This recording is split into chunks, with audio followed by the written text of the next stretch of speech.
That's my fight prediction for Chris Eubanks versus Conor Benn. I think it's going to be a very good matchup. I think Conor Benn is going to be in very good shape. He's been training very hard for the last year and a half. He's so focused on this fight. I know that the Dobson fight, a lot of people felt like he didn't meet the expectations. He has looked better his last couple of outings, but at the same time, um, just didn't. He looked lackluster in that fight, and a lot of people not really paying attention to the weight limits. But the weight cut last time gave Chris Eubanks a disadvantage going into the fight. A lot of people felt like he was drained and he wasn't really his best, and kind of gave Conor Benn an advantage. And a lot of people feel like in this fight, Conor Benn is the undefeated fighter, and he's a guy who a lot of people feel like he has an advantage. He's the more skillful fighter, and he can possibly knock out Eubanks, who's been stopped before. So that's what a lot of people are leaning towards, and you could go that way, in that direction. I would say Conor Benn's lack of a jab, consistent, fundamental. He has no foundation with the jab. As far as consistently, he's gonna go back to the right hand, the hooks.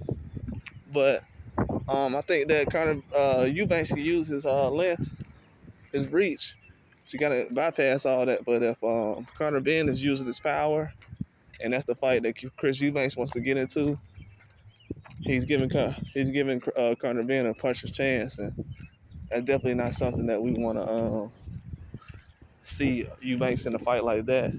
I mean, well, he can as far as for the fans, but as far as if he wants to be victorious, needs to be a lot more calculated. Use Conor Benn's aggressiveness and his kind of attitude and everything about him.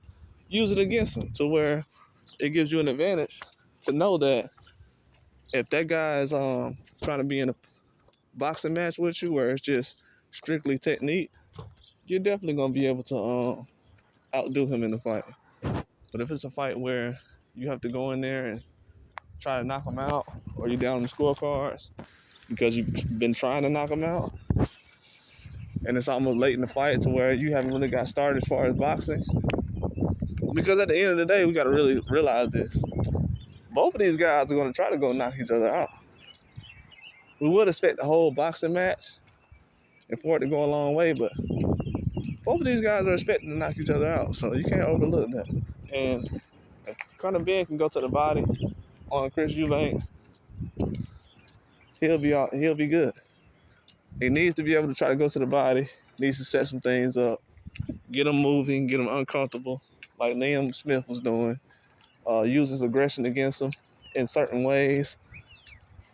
Use him being reserved in certain ways. If he's backing off too much, then that should let you know something. Maybe he's trying to set something up. If he's being aggressive, then maybe you should ease off of it. So Conor Benn's IQ is definitely going to have to come into this fight and show that he knows what he's doing. He has to come into this fight knowing that he has the capabilities to get certain things done in a matchup like this. I feel like it's a very good matchup. I feel like these guys are on another level. They know that this is the end all be all for them. A lot of people overlook the fight because, it's a legacy fight, but it's not really something that they built up just off their reputation alone. It's a legacy thing. So a lot of people are overlooking this matchup. It's not really looking towards it. Don't really think it's worth wasting your time with. But I think Conor Benn is going to go into this fight locked in. He doesn't want to disappoint. You know what I'm saying? This is a lifetime of work that's been put in, big build up. I think it's going to be good. If Chris Eubanks is able to go out there and perform the way he did against Liam Smith the second time, he'll be in good shape. I think the last fight he had was very good that he had on Riyadh season. Um, Very comfortable. The weight was good. I mean, he looked solid, but I don't know how healthy the weight cuts are as far as in the past. But I think he's going to be able to go into this fight and hold his own. And he'll defeat Conor Benn. I'm going to pick my late stoppage, but I wouldn't be surprised if it's a decision. But it could be a late stoppage. That's my decision for that fight, though. But that's all I got. Like, subscribe.